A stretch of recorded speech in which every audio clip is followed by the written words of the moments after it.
Bhaskar astrology classes में आपका स्वागत है। साथियों, आज हम वैसे तो बात करेंगे मेष राशि में बैठे हुए राहु के फलों की। मेष राशि यानी जहां 1 का अंक लिखा है, आपकी लग्न कुंडली में देख लीजिए, जहां पर 1 का अंक लिखा है और राहु वहां पर बैठा है, तो हम उसके फलों के बारे में बात करेंगे। अब हम उसके फलों की बात करें उसके पहले हमको राहु के बारे में कुछ बातें अवश्य समझ लेनी चाहिए। अब हम राहु के स्वभाव के बारे में बात करें या इसके फल देने के परिणाम के बारे में बात करें, तो आप यह समझ लीजिए कि राहु एक तरह से द्वंद्वात्मक ग्रह है और इसके फल भी प्राय द्वंद्वात्मक ही पाए जाते हैं। और राहु के इस दशाकाल में आप इसके फलों को देखेंगे तो आप पाएंगे कि यह राहु तो बिल्कुल सही फल दे रहा है, जबकि लोग इसे क्रूर और पापी ग्रह बताते हैं, लेकिन फल तो अच्छे मिल रहे हैं। और कुछ ही समय पश्चात आप पाएंगे कि सब कुछ उलट पुलट गया है, यानी पहले जो फल मिल रहे थे अब उसके विपरीत मिलने लगे हैं। और कुछ समझ में नहीं आता कि आखिर एकदम से ऐसा कैसे हो गया। और ज्योतिष ग्रंथों में राहु को एक रहस्यमयी ग्रह कहा गया है और वही रहस्य इसे यह द्वंद्वात्मक फल देने को बाध्य करता है। अब आप जानते हैं कि राहु की उत्पत्ति का संबंध समुद्र मंथन से है और समुद्र मंथन का संबंध अमृत से भी है, यानी अमृत समुद्र मंथन से ही निकला था। और राहु जो कि मूलतः एक दानव था, तो यह दानव अमृत से भी जुड़ा हुआ है, इस बात को मत भूलिए। और इसी वजह से इस राहु के दशाकाल में जातक को अपने अंदर अंतर्निहित अमृत का अनुभव होता है और उसे लगता है कि सभी परिस्थितियां मेरे अनुकूल हैं, कोई कष्ट का काम नहीं है।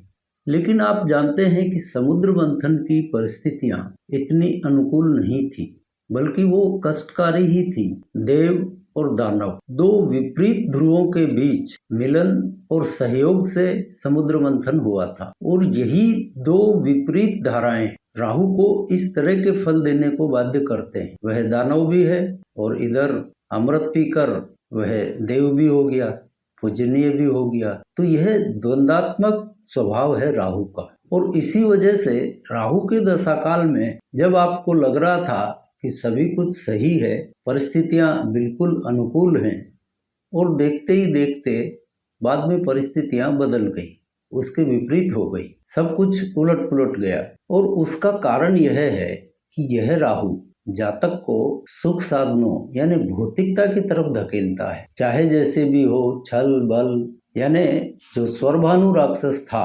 दानव था, उसी की भांति उसे अमृत पान करना है। अमृत पान यानी भौतिक सुख साधन, वह उसे पा लेना चाहता है। किसी तरह की उसमें चोरी हो, डकैती हो, उससे कोई मतलब नहीं है। वो पूरी तरह से भौतिक अमृत है और उसे वह पा लेना चाहता है और वह कोशिश भी करता है और कुछ हद तक पा भी लेता है, कम से कम स्वयं तो पा ही लेता है। तो यह हुआ इस राहु का प्रथम पक्ष। और दूसरा पक्ष है, अमृतपान के बाद इस राहु में द्वंद्व पैदा होता है, आत्मग्लानि पैदा होती है। और इसका अंत यही होता है कि प्रथम पक्ष में यह भौतिकता की तरफ होता हुआ अंत में आत्मज्ञान की तरफ बढ़ जाता है, यानी दानव से देव हो जाता है। और समुद्र मंथन के स्वरभानु के साथ भी अमृतपान के बाद यही हुआ था, यानी अमृतपान से पहले उसकी पूरी वृत्तियां सांसारिक थी, भौतिक थी, छल बल चाहे जैसे भी हो, उसको अमृतपान करना था और यही हुआ भी। लेकिन अमृतपान के बाद वह दानव से देव बना, तो वह दूसरा पक्ष हुआ। अब पता नहीं वास्तव में समुद्र मंथन जिस रूप में वर्णित है शास्त्रों में उस प्रकार हुआ था या नहीं हुआ था, पर हमारे ऋषि मुनियों ने गलत तो कुछ भी नहीं कहा होगा, तो यह गलत तो नहीं हो सकता। लेकिन मुझे यह लगता है कि यह जो समुद्र मंथन की कहानी है, इसे हम प्रतीकात्मक भी मान लें तो राहु को समझने के लिए यह समुद्र मंथन की कहानी एक कुंजी है।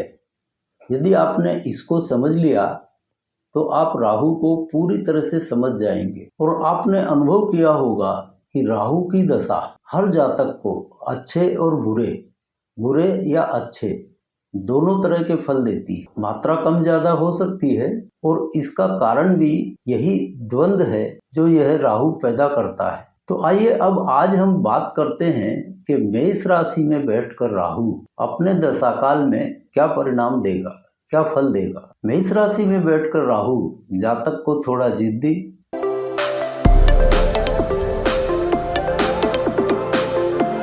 और अड़ियल बना देता है। उसके स्वभाव में ही अहम की मात्रा कुछ ज्यादा होती है, स्व की मात्रा कुछ ज्यादा होती है। बुद्धि और आत्मा इन दोनों के स्तर पर उसकी ऊर्जा अधोगामी होती है, यानी जातक को बुद्धि और आत्मा का सहारा नहीं लेने देता। धन दौलत के मामले में यह राहु जातक को कोई अच्छा या बुरा फल नहीं देता है। मेष राशि में बैठकर जातक के पास धन दौलत का होना या ना होना यह अन्य ग्रहों की परिस्थितियों पर निर्भर करता है। इस राहु से उसका कोई संबंध नहीं है। पर इतना तय समझ लीजिए कि यदि जातक का मेष राशि में राहु बैठा है और उसके पास धन दौलत अच्छी मात्रा में है तो फिर वह बहुत खर्चीला होता है, अनाप शनाप खर्चा करता है। यह इसका पहला गुण हुआ। और शिक्षा काल का समय हो, प्राइमरी मिडिल का, तो यह राहु शिक्षा में कोई सहायता नहीं करेगा। बालक का मन पढ़ाई लिखाई में नहीं लगता है, उदंड स्वभाव का हो जाता है, किसी की बात नहीं मानेगा, जो उसके मन में आए जो जचे वही करेगा। अपने मान सम्मान के प्रति भी सजग नहीं रहता, या कह लें कि उसे इस बात का भान नहीं रहता है कि वह पढ़े, अच्छे नंबर लाए, उसे वाहवाही मिले, ऐसा कुछ भी उसका नहीं रहता है।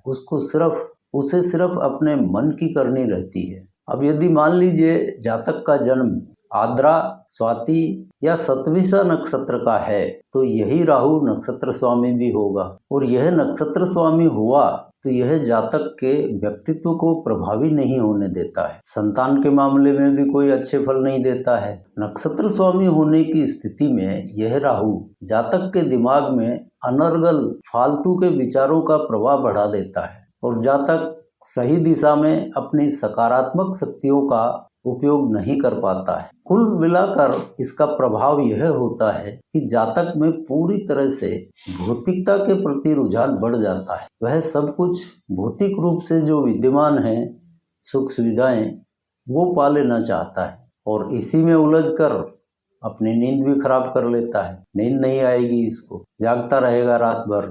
घोड़े बेचकर सोना क्या होता है इसे नहीं पता होता। अब यहाँ तक तो हमने बात की राहु की दशा के प्रथम पक्ष की, और अब आइए इसके दूसरे पक्ष की बात करते हैं।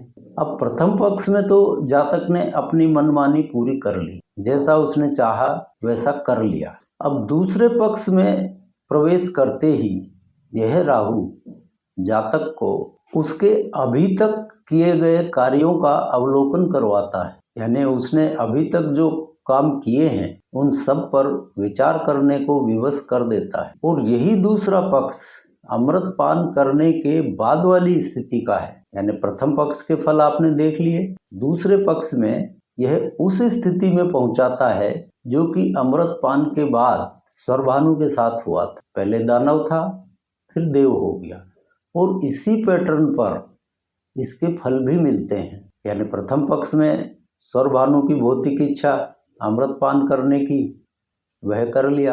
अमृत पान के साथ ही उसका प्रथम पक्ष समाप्त हो गया और द्वितीय पक्ष शुरू हुआ। उसी तरह इस दशाकाल में भी द्वितीय पक्ष शुरू होगा। तो इस राहु के दशाकाल का दूसरा पक्ष यह है कि यह दूसरे पक्ष में जातक के धन को बढ़ाता है, पैसे की दिक्कत नहीं रहती। जहाँ प्रथम पक्ष में संतान से संबंधित समस्या थी वो नहीं रहने देता, संतान हो जाती है और ज्यादातर इच्छाओं की पूर्ति हो जाती है। जिन इच्छाओं के लिए उसने प्रथम पक्ष में संघर्ष किया था और सफल नहीं हो पाया था वो यहाँ पर बहुत आसानी से हो जाती। प्रथम पक्ष में शिक्षा में अड़चन थी, लेकिन यह द्वितीय पक्ष शिक्षा काल में आता है तो बहुत बढ़िया शिक्षा करवा देता है। आपने कई बच्चों को देखा होगा जो प्राइमरी मिडिल तक बिल्कुल फिसड्डी थे, यानी इस राहु के दशा काल का प्रथम पक्ष था। फिर वही बच्चा मिडिल के बाद दूसरा पक्ष लगते ही तीर की तरह पढ़ाई में चल निकलता है। यह इसका दूसरा पक्ष है। लेकिन एक बात है, चाहे प्रथम पक्ष हो या द्वितीय पक्ष हो, नींद के मामले में तो इन जातकों को समस्या रहती ही है। इनको नींद बहुत कम आती है। जहाँ पूरी तरह से प्रथम पक्ष में यह भौतिकता के प्रति आकर्षित था, वहीं द्वितीय पक्ष में यह श्रद्धावान भी हो जाता है। किसी ना किसी देवी देवता का अनुसरण भी करता है, दूसरों की इज्जत भी करता है, यानी पूरा श्रद्धावान हो जाता है। यहाँ तक हमने संक्षेप में राहु के स्वभाव और राहु के बारे में समझा। लेकिन अब सवाल यह उठता है कि राहु का दशा काल यह तो आएगा ही, तो इसमें जातक क्या करे क्या नहीं करे, क्योंकि राहु एक विचार है।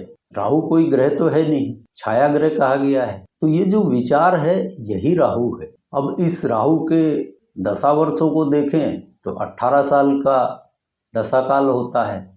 अब किसी को मान लीजिए 20-25 वर्ष की आयु में इस राहु की महादशा आ गई, तो उसका पूरा कीमती समय यानी जवानी का समय वो तो इसी के अधीन निकल जाएगा। तो यहाँ पर उपाय स्वरूप हम बता रहे हैं और यह काम करता है।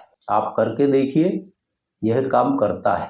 सबसे पहले तो आप देख लीजिए कि यह राहु का दशा काल चल रहा हो, उस दरमियान काले और नीले रंगों से दूर रहें। यानी आपकी वेशभूषा में भी काला और नीला रंग नहीं हो, और जहाँ तक हो सके बेडरूम में चादर, जहाँ तक हो सके घर की सज्जा में भी काले रंग के पर्दे, नीले रंग के पर्दे, बेडशीट, इनसे दूरी बनाकर रखें। काला और नीला रंग ये इस राहु के नकारात्मक प्रभाव को आकर्षित करते हैं और आपको इससे दूर रहना है। और आप पाएंगे कि आपने जैसे ही इस काले और नीले रंग को अलविदा कह दिया, राहु के नकारात्मक प्रभाव समाप्त होते हुए आप खुद महसूस करेंगे। और आजकल क्या होता है, नीले रंग की जीन्स लोग ज़्यादा पहनते हैं, तो इससे आप दूरी बनाएं काले और नीले रंग से। और एक उपाय, बहुत सुंदर उपाय है, बेलपत्र का एक पौधा किसी स्कूल या कॉलेज में लगवाएं, अपने हाथों से लगाएं, उसकी देखभाल करें। तो यह केवल पर्यावरण को ही सहायक नहीं होगा, बल्कि इस राहु के नकारात्मक फलों से आपको हमेशा दूर रखेगा। 1 लगा दें, 2 लगा दें, 5 लगा दें, लेकिन एक पेड़ तो बेलपत्र का अवश्य लगाएं। और फरमाइशेस किसी स्कूल या कॉलेज का हो तो अति उत्तम। तो आप राहु के नकारात्मक प्रभावों से बचे रहेंगे। कोई भी ग्रह हो, नकारात्मक और सकारात्मक दोनों ही गुण उनमें विद्यमान रहते हैं। और चूंकि राहु एक विचार है, इसलिए अपनी जीवन शैली को सुधार कर हम इसके नकारात्मक प्रभाव से बचे रह सकते हैं। आशा है आज के चैप्टर से आपको राहु के बारे में अपनी भ्रांतियों से मुक्ति मिली होगी और आपको यह उपयोगी भी लगा होगा। इसी के साथ आज के चैप्टर को विराम देते हैं और अगली बार मिलते हैं आपसे अन्य चैप्टर में। तब तक के लिए जय जय सिया राम।